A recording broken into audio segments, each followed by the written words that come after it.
All right. So who are you and what are your credentials? My name is Dr. Rob Cartwright, and I am a doctor of chiropractic. I'm also a certified chiropractic sports physician, and I'm a certified medical acupuncturist How long have you been a chiropractor? for 30 years. Did you see a difference before and after cell phones? Big time. Yes, actually, so cell phones came around about the time that I was in chiropractic college, and they didn't become widely used until about 10 years later when people could actually afford them because they were pretty expensive when they first came out.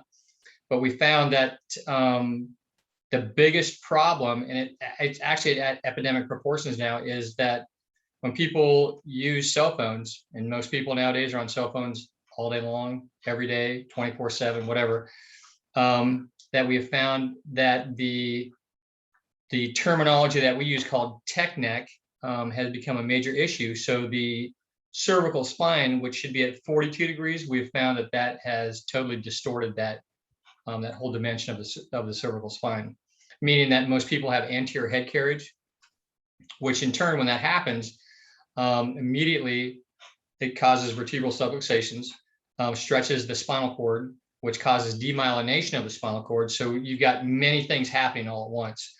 And over time, what this is going to do is this is going to create an epidemic of neurological disorders, and we're already starting to see that. But I'm seeing it now more so, which I didn't see when I first started practicing 30 years ago, in young children. Never used to see a problem with the cervical spine. Now we're starting to see that because that's how parents will pacify their children, is give them a cell phone, give them an iPad, something like that, or a computer, and they sit on these things with their heads down. And right away, they're at a very early age, they're already training their muscles to hold their spine in a distorted position. Do you mind showing me the side view of that? Of the distorted neck? So like with my hand, you want me to show you? No, so like just turn to the side and then look down to like kind of demonstrate okay. what a like drastic degree. Somebody was looking.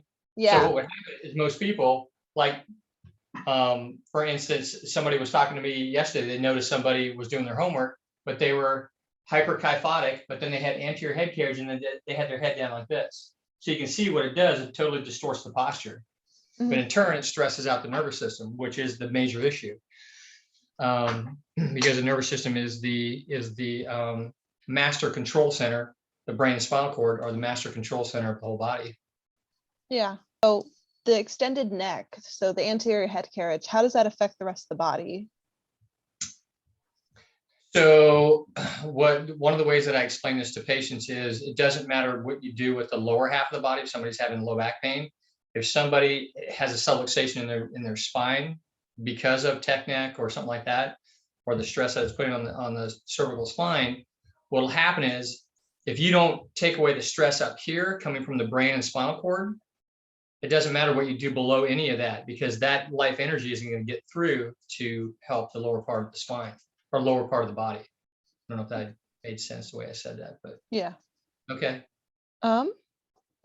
Can you go over like the technical terms for all of the issues with the neck and then translate it into like a layperson's term?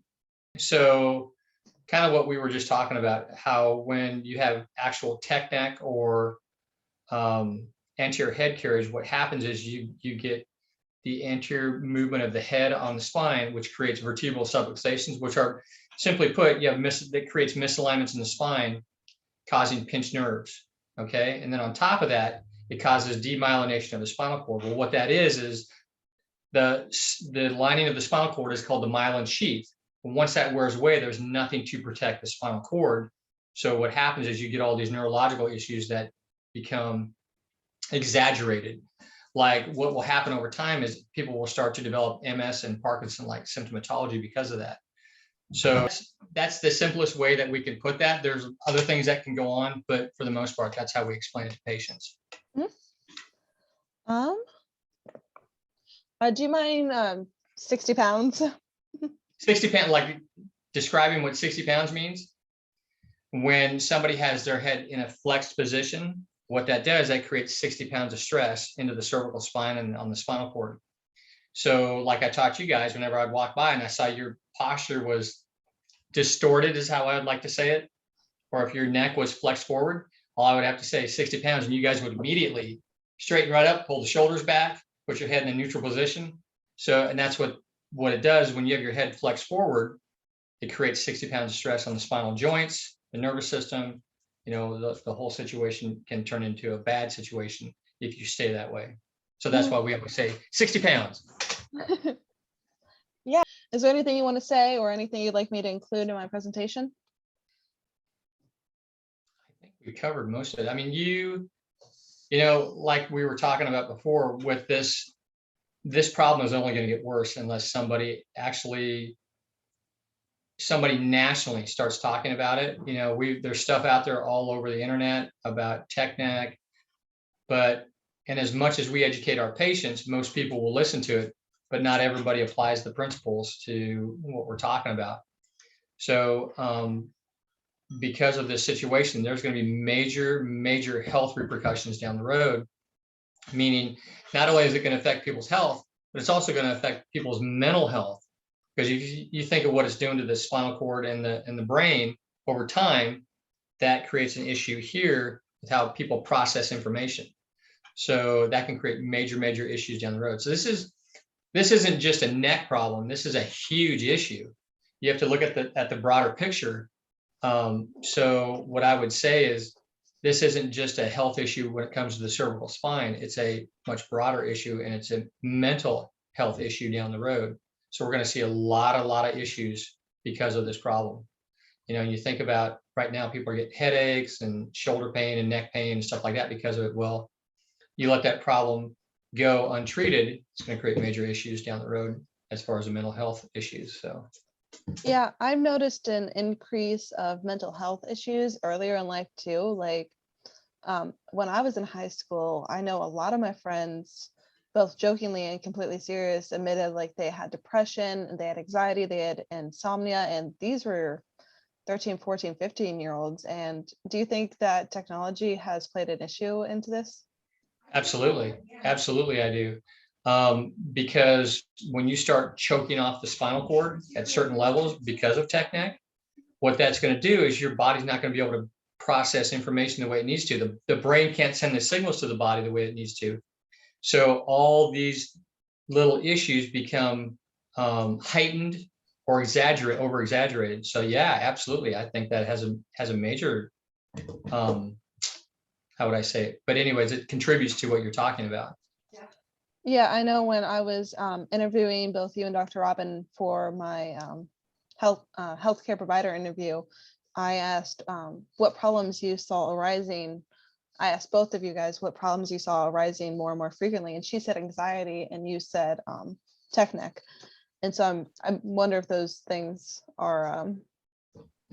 kind of are related to each other. Yeah, I absolutely agree. Yeah, because they both correlate with each other, because if your brain can't process signals the way it needs to, that creates anxiety.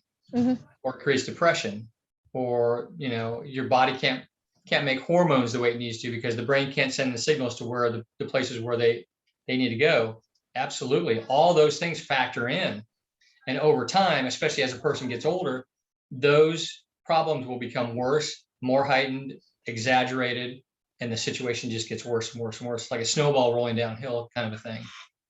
Yeah, I wonder how we'll look maybe in just a few years, because we're finally having people who've grown up on technology finally reaching adulthood.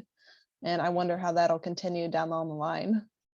Well, like I was saying, I'm seeing kids now, not only young kids, but kids meaning below the age of 10, but now the teenagers that I see, almost 100% of teenagers that come into my office have tech neck, meaning that the curve should be at 42 degrees in the cervical spine, and it's more like this, or it's reversed, which is creating major issues for these kids. So, yeah. Yeah.